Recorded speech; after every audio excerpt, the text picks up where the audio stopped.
व्यवस्था पूर्ण रूप से हावी है, जिससे सुरीत जैसे लोग प्रताड़ना झेल रहे हैं। आप देखेंगे तो आपके राज्य में इस प्रकार के अनेकों उदाहरण मिल जाएंगे।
समाज सेवी कलौता 200 रुपए का पुरस्कार आया है।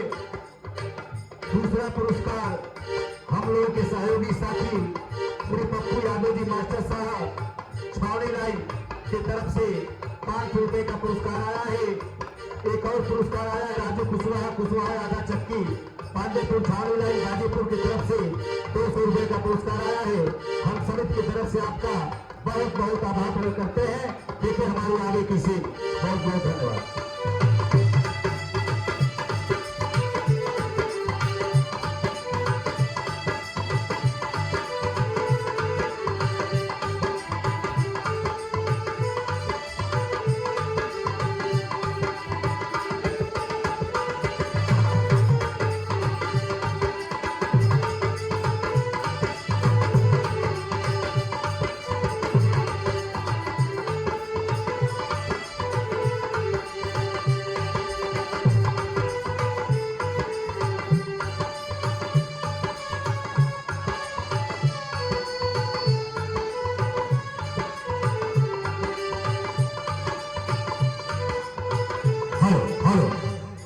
हेलो तो आप देखें हमारे रंगमंच पर अगला हमारा दृश्य होगा जैसा कि तथागत गौतम बुद्ध मगध राज्य में भिक्षाटन करते हुए खंडमती नामक एक सुंदर गांव में पहुंचते हैं। फुटदंड नामक ब्राह्मण वहां का शासक था।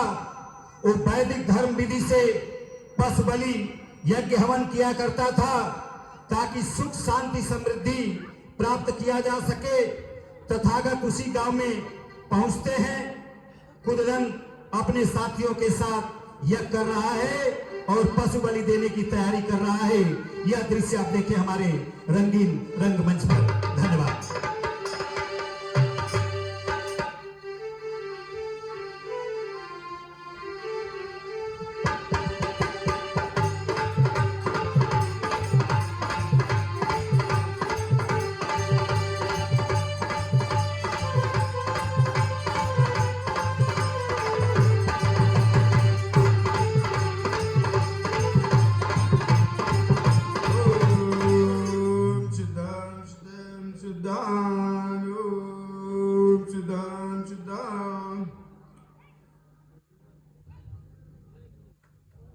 ओम भर्गवः सवितुर्वरेण्यं भर्गो देवस्य धीमहि धियो यो नः प्रचोदयात्। प्रचोदयात्।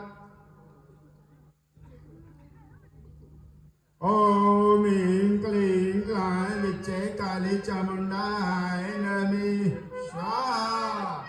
ओम ह्रीं क्लीं क्लां विच्चे काली चामुंडाय नमः स्वाहा। ओम देवा प्रकटी बाबाय नमः स्वाहा। ओम देवा प्रकटी बाबाय नमः स्वाहा।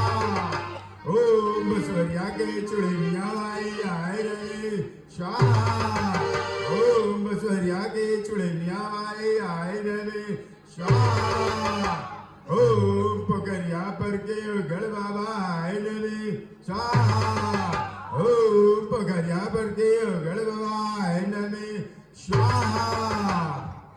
बलि के लिए पशु को लाया जाए।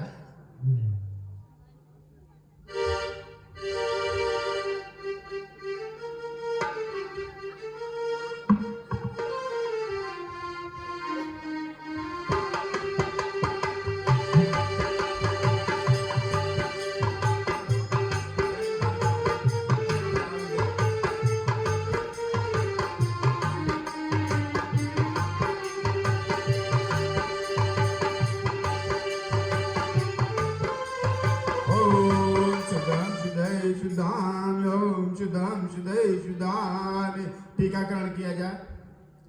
टीकाकरण करके माला पहनाया जाए। हाँ, बदेक जी तैयार हो जाइए। हाँ, बलि दिया, बलि दिया।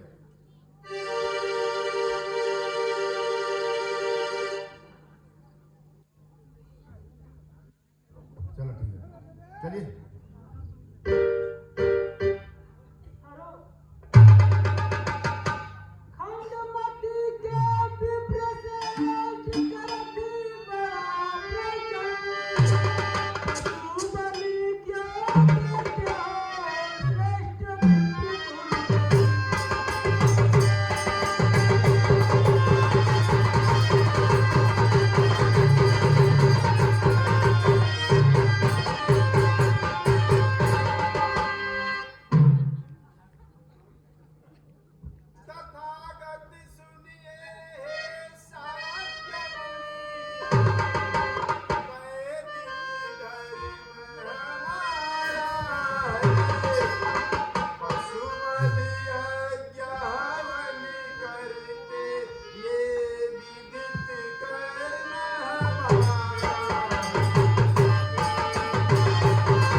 नहीं मिलने वाला है, तो आप ही कोई अपनी विधि बताएं जिससे पशुओं की हत्या भी न हो और पुण्य की भी प्राप्ति हो सके।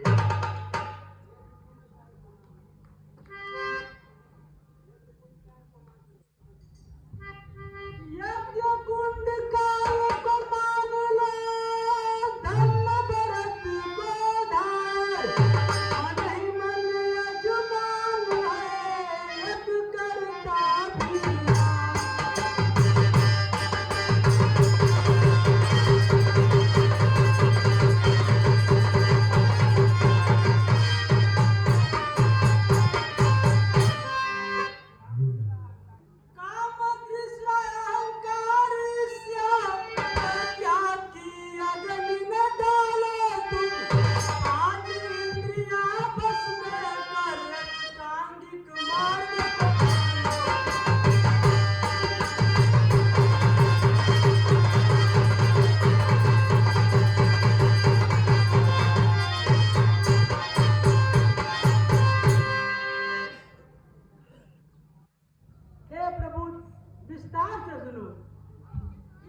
को यह पुण्य समझ लो, धम्म को व्रत मान लो और मन को बुद्धिमान समझकर प्रज्ञा की अग्नि में काम, क्रोध, अहंकार, ईर्ष्या को पशु बलि मानकर पांचों इंद्रियों को बस में करना ही पशुओं की बांधने वाली रस्सी समझकर चिंतन, मनन, विवेक, जागरूकता को यज्ञ करने वाले पुरोहित मान लो।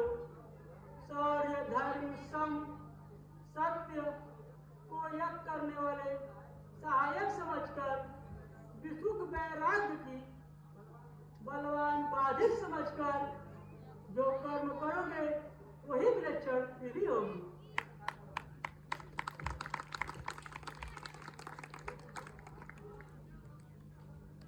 हे तथागत, आपकी यज्ञ विधि अति उपयुक्त प्रतीत होती है, परंतु क्या प्रभु? हे साक्य मुनि पुरुषार्थ सुने, ये धम्म विधि से भारी है, कोई ऐसा यत्न बता मुनिवर जो आम जन हितकारी है।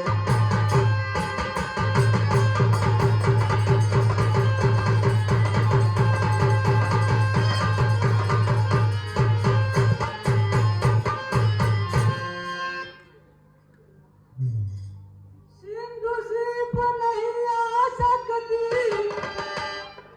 पर पास में कोई यत्न नहीं, किंतु विपासना से बढ़ के इस धरा कोई नहीं।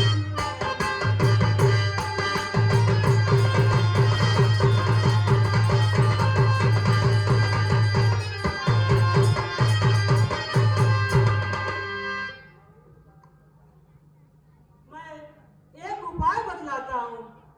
जो लोग पांचशीलों का पालन करेंगे उनका जीवन अवश्य ही सरल हो जाएगा। अब आप लोग को मैं पांचों शीलों के बारे में बतलाता हूँ। पहला शील अहिंसा। प्रत्येक व्यक्ति को मन, कर्म, वचन से अहिंसक होना चाहिए, जिससे किसी भी दशा में जीव हत्या दोष न लगे। दूसरा शील है चोरी जैसा कुकर्म नहीं करना चाहिए।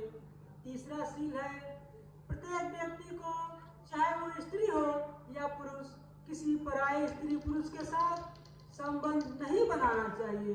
चौथा शील है सत्य और असत्य की जांच किए बिना कभी भी कहीं भाषण नहीं करना चाहिए।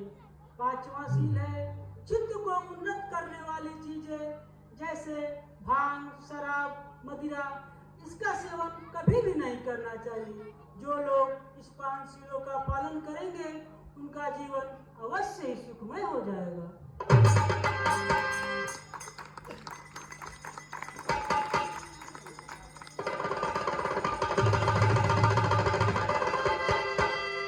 हे तथागत, आपकी बात सत्य है, लेकिन जब संसार में हिंसक लोगों का अत्याचार बढ़ जाता है तो सभ्य लोग कष्ट पाते हैं। इसलिए कोई राजा यज्ञ करता है, पशु बलि देता है, हवन करवाता है, मदिरा चढ़ाता है, जिस चढ़ावा पाकर देवता प्रसन्न हो जाते हैं और अपने भक्तों पर कृपा बरसाते हैं। कृपा करके उनको धन धान्य से परिपूर्ण करते हैं, तो इसमें बुराई की क्या बात है?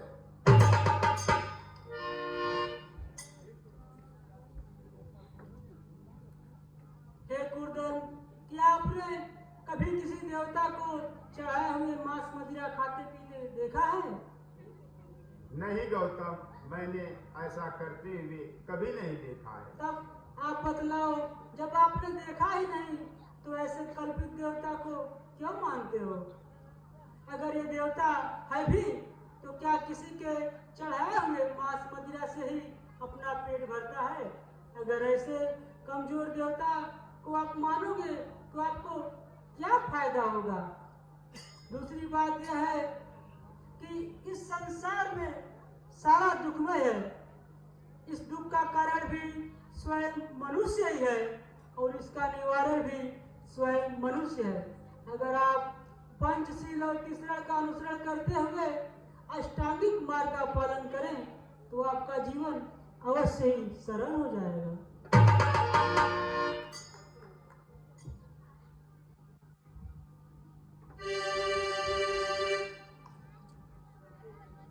करते हैं यज्ञ बड़े राजा, तब धरा शुद्धि हो जाती है।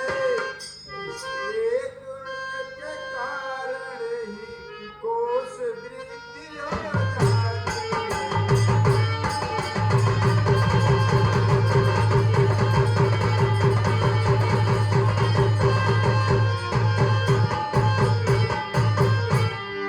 कोई ऐसा नृप मिला दीजिए जो धम्म से पुण्य कमाया हो, धन वैभव से परिपूर्ण रहे जो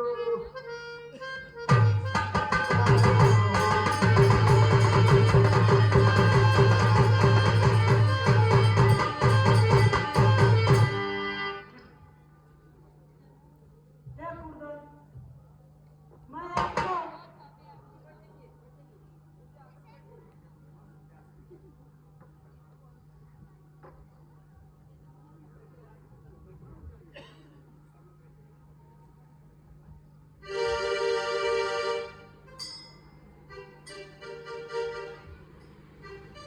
हे गुरुदेव, मैं आपको एक राजा की कहानी सुनाता हूँ।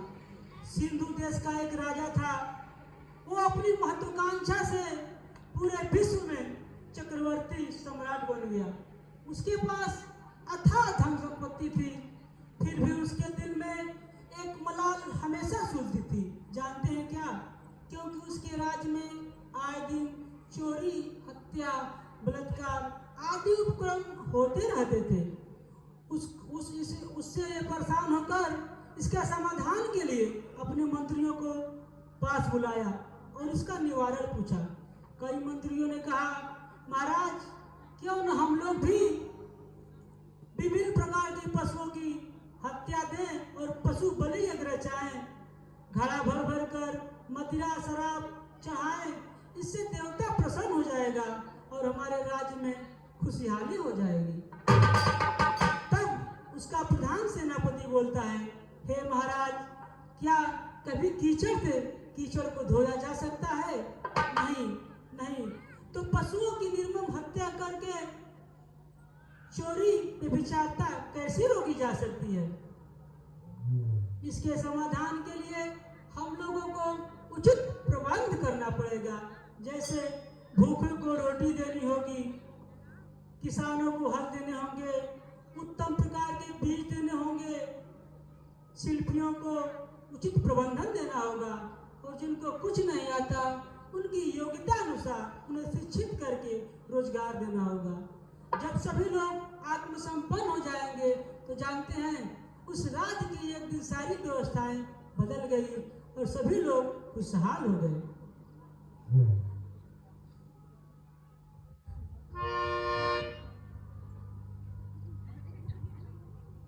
क्या अच्छा मंत्र दिया मुझको, निज जन्म सफल हो जाएंगे।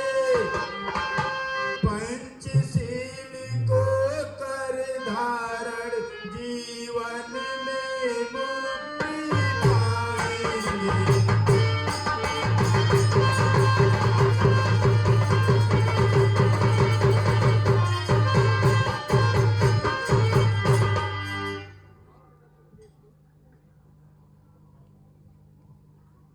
बौद्ध धर्म उपदेश को 24 करे प्रचार,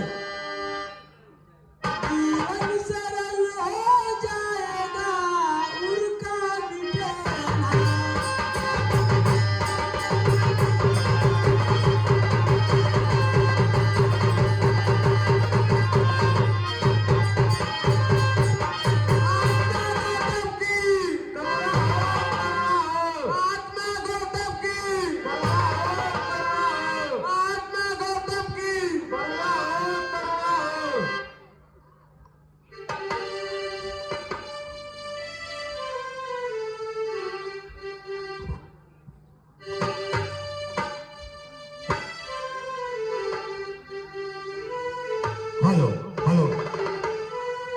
सुंदर दृश्य आपके बीच में चल रहे हैं। कुछ पुरस्कार आए हैं, सुन लीजिए। हम लोगों के बड़े भाई माननीय द्वारका कुशवाहा जी मंगलमणि जी के तरफ से 200 रुपए का पुरस्कार आया है।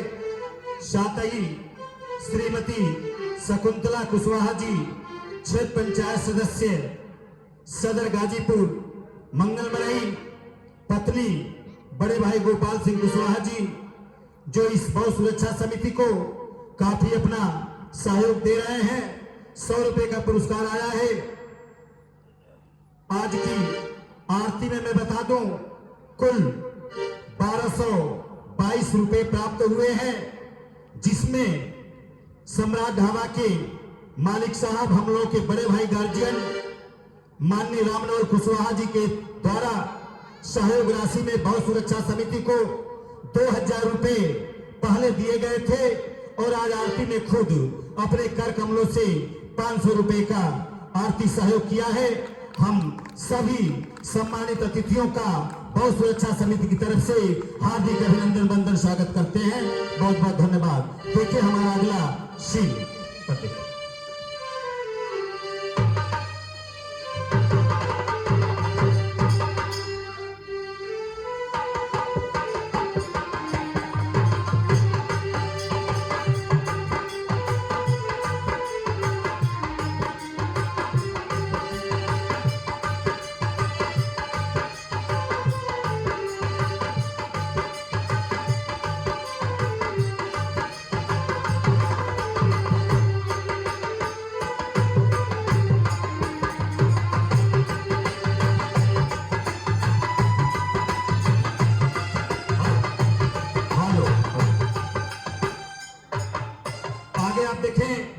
जैसा कि गौतम अंगुलीमाल को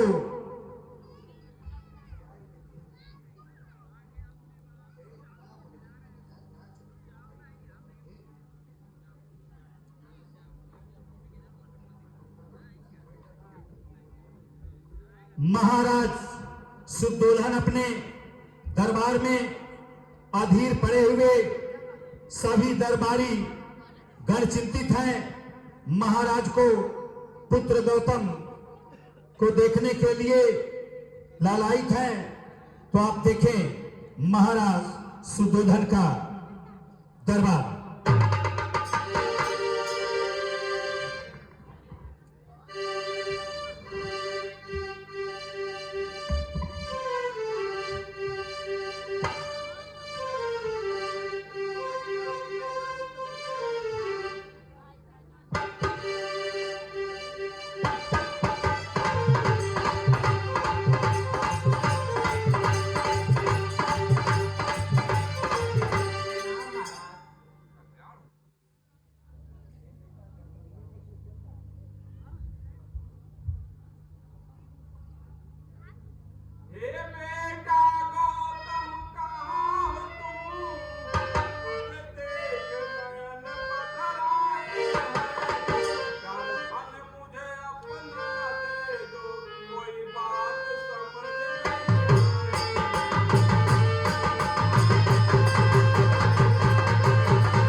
कपिल वस्तु आने की अनुनय विनय करता हूँ। ठीक है उदाई, तुम जाओ और राजकुमार को मनाकर राजमहल में वापस ले आओ। कल्याण हो।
राज्य में अपनी कुटी बनाकर निवास कर रहे हैं। क्या हमारा बेटा गौतम